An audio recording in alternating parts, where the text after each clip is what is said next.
السلام علیکم ورحمۃ اللہ وبرکاتہ نحمده ونصلی علی رسوله الکریم اما بعد۔ اللہ تعالیٰ کے فضل کرم سے گزشتہ کل ہم نے ان احادیث کا تذکرہ کیا جس میں نبی کریم صلی اللہ علیہ وسلم نے امت کو تنبیہ فرمائی کہ فلاں طریقے اللہ کو اور اس کے رسول کو پسندیدہ نہیں ہے، اور اس سے پہلے ہم کچھ سنتوں کا تذکرہ کر چکے کہ حضرت صلی اللہ علیہ وسلم عشاء سے پہلے سونے کو ناپسند اور عشاء کے بعد بات چیت کرنے کو ناپسند فرماتے تھے۔ آپ نے ہدایت کی کہ گھر کے دروازے کو بسم اللہ پڑھ کے اچھی طرح سے بند کرے، برتنیں کھلے ہو تو ڈھانپ دے، بوتلیں بند کر دے، گھر کی لائٹیں بجھا دے، بند کر دے، ہاتھ میں چکناہٹ ہو تو اسے دھو ڈالے، وضو کر کے سوئے، مسواک کرے، بستر کو جھاڑ دے، اچھی نیت کرے، وصیت لکھ کے رکھے یا وصیت کر دے، تہجد کی نیت کرے، اور سونے سے پہلے اپنے دل کو کینہ اور حسد سے پاک اور صاف کرے۔ آج کی مجلس میں ہم ان سنتوں کا تذکرہ کریں گے کہ حضرت صلی اللہ علیہ وسلم سونے سے پہلے کن کن چیزوں کو پڑھا کرتے تھے۔ ہمیں چاہیے کہ حدیث میں وارد مسنون دعائیں ہم بھی پڑھیں۔ مثلا مشہور دعا اللہم بسمک اموت واحیا پڑھے، یا بسمک اللہم اموت واحیا، اللہم قنی عذابک یوم تبعث عبادک 3 مرتبہ پڑھے، کلمہ استغفار 3 مرتبہ پڑھے، استغفر اللہ الذی لا الہ الا هو الحی القیوم واتوب الیہ، تسبیح فاطمی 33 مرتبہ، سبحان اللہ 33 مرتبہ، الحمدللہ 34 مرتبہ، اللہ اکبر پڑھ لے، لا الہ الا اللہ وحدہ لا شریک لہ لہ الملک ولہ الحمد وہو علی کل شیء قدیر، ولا حول ولا قوة الا باللہ، سبحان اللہ وبحمدہ، لا الہ الا اللہ واللہ اکبر پڑھ لے۔ یہ تو چھوٹی چھوٹی دعائیں ہم نے ذکر کی، بڑی بڑی دعائیں بھی احادیث میں مذکور ہے۔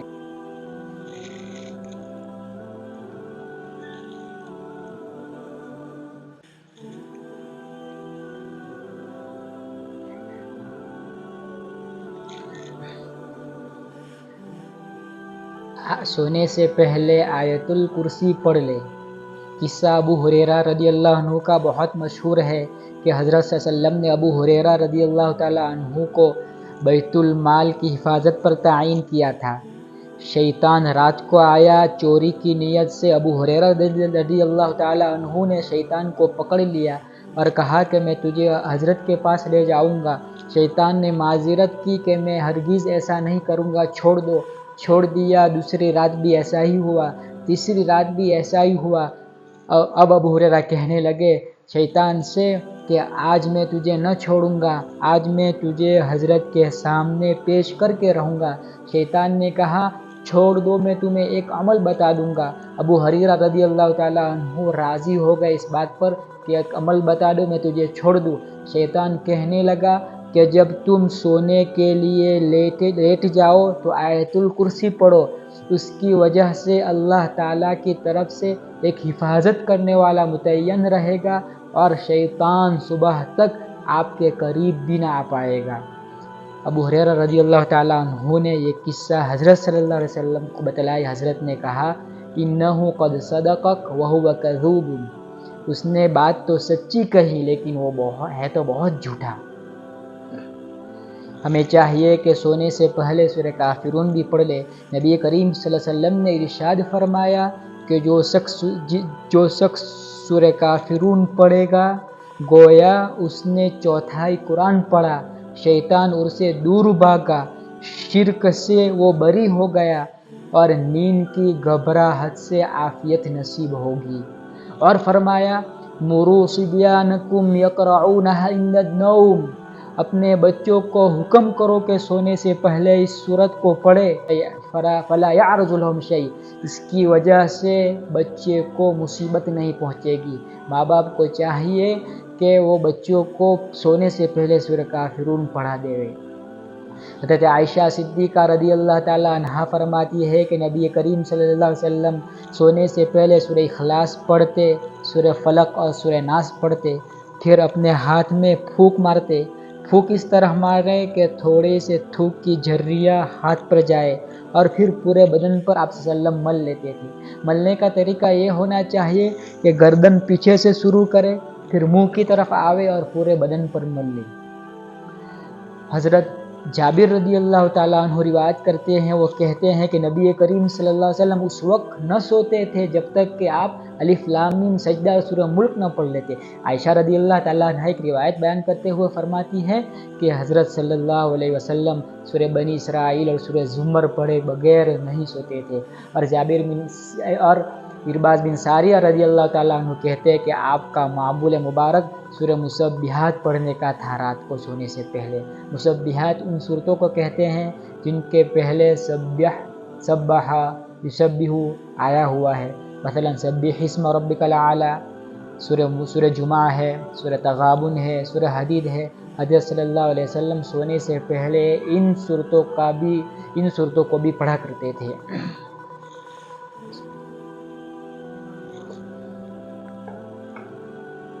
اللہ تعالیٰ سے دعا کرتے ہیں کہ ہمیں بھی ان صورتوں کو پڑھنے کی توفیق عطا فرمائے اور دعاؤں کے پڑھنے کی بھی توفیق عطا فرمائے۔ اگر کسی کو نیند نہ آوے تو وہ کیا کرے؟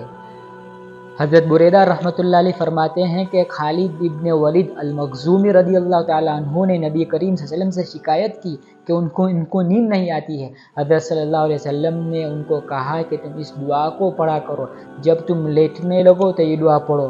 دعا قدر طویل ہے، لیکن جس کو نیند نہ آئے انہیں چاہیے کہ وقت نکال کے یہ دعا پڑھ لے۔ انشاءاللہ اللہ سبحانہ و تعالیٰ کی ذات سے امید ہے کہ اس دعا کی برکت سے اللہ سبحانہ و تعالی معاملہ آسان فرما دیں گے۔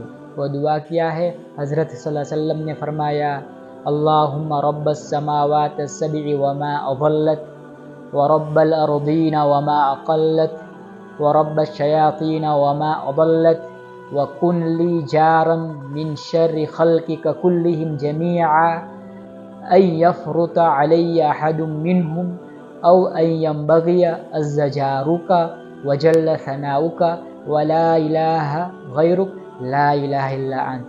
اور ایک روایت میں حضرت عائشہ رضی اللہ تعالیٰ عنہ فرماتی ہے کہ نبی کریم صلی اللہ علیہ وسلم جب بھی گھبرا کر اٹھ پڑتے تو اللہ کے نبی یہ دعا پڑھتے تھے، لا الہ الا اللہ الواحد القہار رب السماوات والارض وما بینہما العزیز الغفار۔ ہم بھی جب گھبرا کر اٹھ پڑے یا ہمارے بچے جب گھبرا کر اٹھے تو ہمیں چاہیے کہ یہ دعا پڑھے اور ان پر پھونک مار دے۔ وہ دعا کیا ہے ہمیں یاد کر لینی چاہیے۔ حضرت پڑھتے، لا الہ الا اللہ الواحد القہار رب السماوات والارض وما بینہما العزیز الغفار۔ اور ماں عائشہ رضی اللہ تعالیٰ عنہ فرماتی ہے کہ نبی کریم صلی اللہ علیہ وسلم جب حالت جنابت میں ہوتے، ان پر غسل واجب ہوتا، تو حضرت صلی اللہ علیہ وسلم کا معمول یہ تھا کہ حضرت صلی اللہ علیہ وسلم اپنی شرمگاہ کو دھو لیتے، پھر وضو فرما لیتے اور پھر سو جاتے اور صبح میں غسل فرماتے تھے۔ اب اخیر میں ان سنتوں کا تذکرہ کرنا چاہوں گا۔ اگر اس کی طرف ہم توجہ کریں گے تو انشاءاللہ وہ ہماری زندگی کا حصہ بن سکتی ہے، اس لیے کہ وہ بہت آسان سنت ہے، اس میں بہت زیادہ وقت کی بھی ضرورت نہیں ہے۔